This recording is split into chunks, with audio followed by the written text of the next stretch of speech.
This is the Best of the Week on Relevant Radio. The Merry Beggars at Relevant Radio present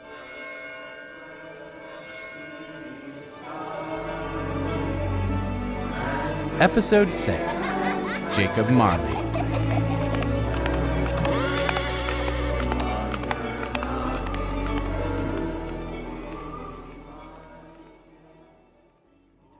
Up Scrooge went, not caring a button for that.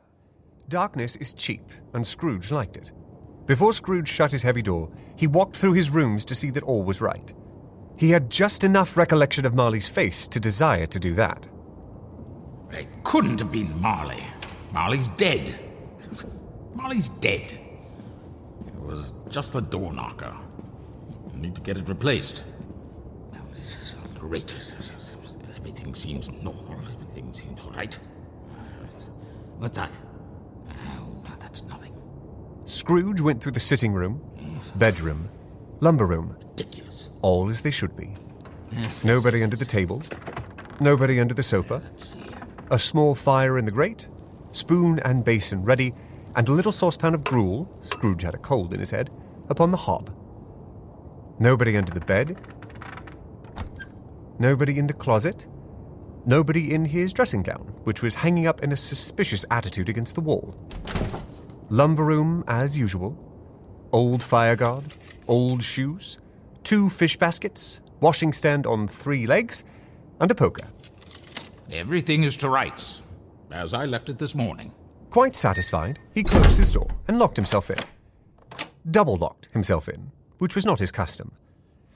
Thus secured against surprise, he took off his cravat, put on his dressing gown and slippers and his nightcap, and sat down before the fire to take his gruel. It was a very low fire indeed, nothing on such a bitter night. He was obliged to sit close to it and brood over it before he could extract the least sensation of warmth from such a handful of fuel. The fireplace was an old one, built by some Dutch merchant long ago and paved all round with quaint Dutch tiles designed to illustrate the scriptures. There were Cains and Abels, Pharaoh's daughters, queens of Sheba, angelic messengers descending through the air on clouds like featherbeds, Abrahams, Belshazzars, apostles putting off to sea in butterboats, hundreds of figures to attract his thoughts. And yet that face of Marley, 7 years dead, came like the ancient prophet's rod and swallowed up the whole. If each smooth tile had been a blank at first, with power to shape some picture on its surface from the disjointed fragments of Scrooge's thoughts, there would have been a copy of old Marley's head on every one. Humbug! Humbug, humbug, humbug! After several turns round his room, he sat down again before the fire. Come now, enough of that.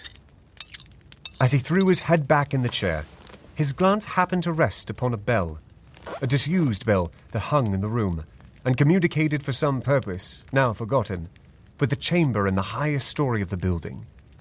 It was with great astonishment, and with a strange, inexplicable dread, that as he looked, he saw this bell begin to swing. It swung so softly in the outset that it scarcely made a sound. But soon it rang out loudly, and so did every bell in the house. Stop it! Stop it! Humbug to all of you! Stop it! This might have lasted half a minute, or a minute, but it seemed an hour.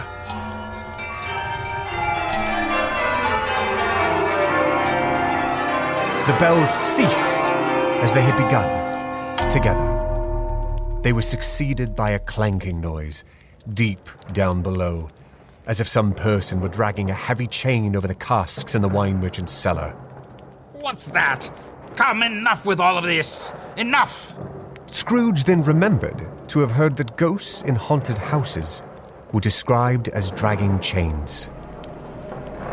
The cellar door flew open with a booming sound, and then he heard the noise much louder on the floors below, then coming up the stairs, then coming straight towards his door. It's humbug still. I won't believe it. His colour changed, though, when, without a pause, it came on through the heavy door and passed into the room before his eyes. Upon its coming in, the dying flame leaped up as though it cried, "I know him, Marley's ghost!" and fell again. The same face, the very same. Marley in his pigtail, usual waistcoat, tights and boots, the tassels on the latter bristling like his pigtail and his coat skirts and the hair upon his head. The chain he drew was clasped about his middle. It was long and wound about him like a tail, and it was made, for Scrooge observed it closely, of cash boxes, keys, padlocks, ledgers, deeds, and heavy purses wrought in steel. His body was transparent, so that Scrooge, observing him and looking through his waistcoat, could see the 2 buttons on his coat behind. Scrooge had often heard it said that Marley had no bowels, but he had never believed it until now. No, nor did he believe it even now.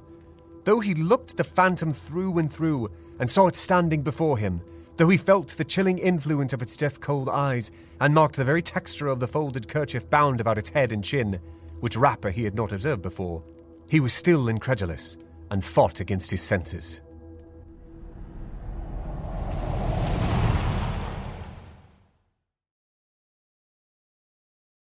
Subscribe at adventwithscrooge.com for the next episode of A Christmas Carol, and download a free companion guide with activities, questions, and coloring pages. Subscribe for free at adventwithscrooge.com. adventwithscrooge.com.